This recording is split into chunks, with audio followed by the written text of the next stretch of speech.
This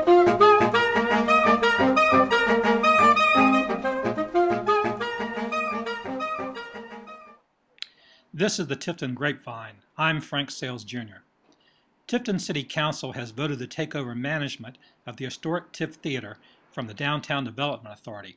I sat down in the Tift Theatre with Mayor Jamie Cater, who explained Council's decision and noted how Tiftonites often travel to see a top-class show. Orlando or Dothan to see a big act. You know, this thing seats 600 people.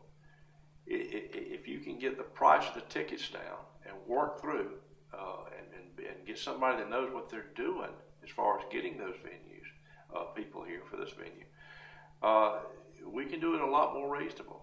And we can bring things to Tifton folks that you have to drive 50 to 100 or 200 miles off to see. And that's what we're after. I had this idea about a year ago, and I just happened to talk to John Barry. He's I guess he's world-renowned country music artist.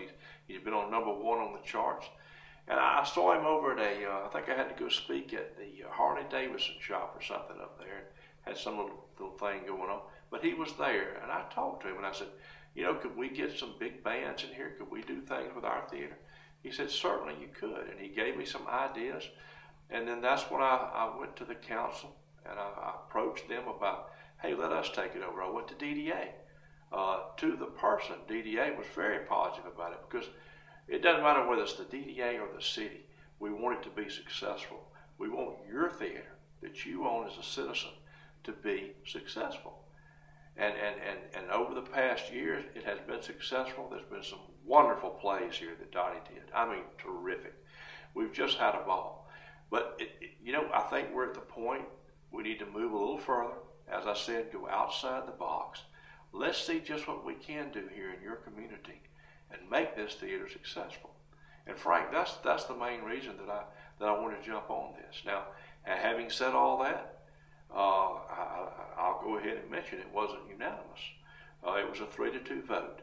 But let me tell you, when you get 5 people on a city council, they aren't always going to agree. It doesn't mean that we're disagreeable. It just means we've got a different approach.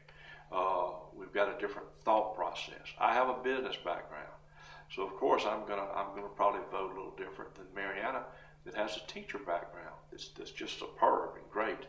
And but I look at the business end of this thing and how this can bring a little more money into our city coffers, and how it can do a lot more for our citizens. Let me tell you, if you get a bus tier to come through here, which I think we can do, we can unload them in the back. If we do a venue, we can get them to the Agorama, we can get them to our restaurants, we can put them in our motels. We hear our tourism board talk all the time about heads on beds. We can accomplish this. This can be a win-win for our entire community.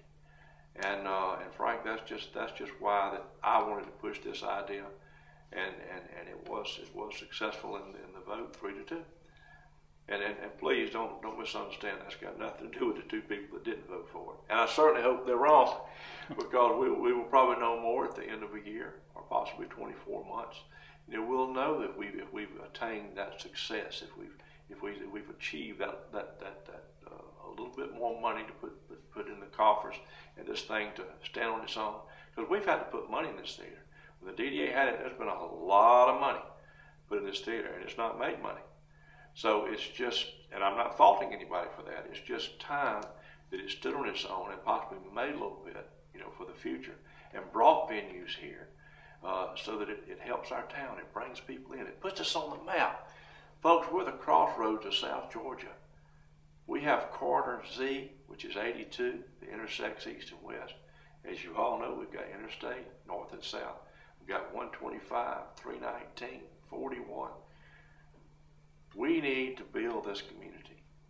Not build it so fast that we overdo our infrastructure, but build this community. There's no reason why we can't grow at a good pace.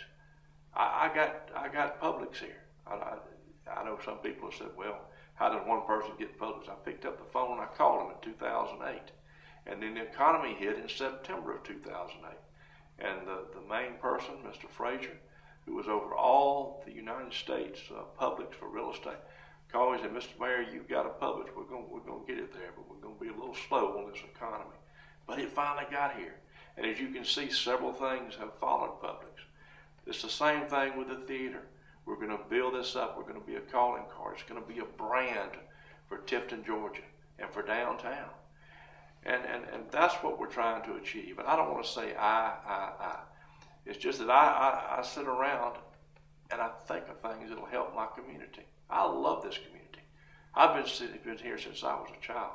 I was a barefoot boy walking in the historical district before it was a historical district. And I do love this community. Frank, you know I do. And I love the people here. So, Frank, this is what we're trying to do. We're trying to do something positive, something good. And just give us a chance. I'm asking the people in this community, give us a chance. Let us see what we can do. Let us see if we can go outside those perimeters and stretch out and have some new ideas and think outside the box. And let's just see what happens. I grew up coming to the theater. Y'all, I can remember when you came here, I think I got in for 5 cents for the kiddie matinee on Saturday morning. And in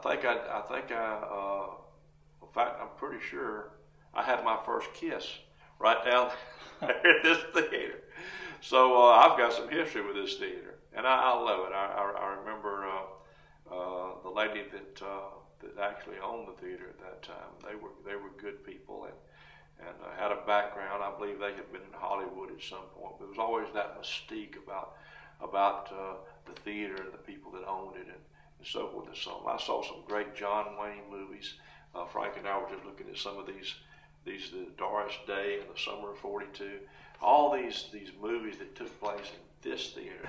And we should be so proud of it and want to put it out there and want it to be successful. And I just feel like we're going to achieve that.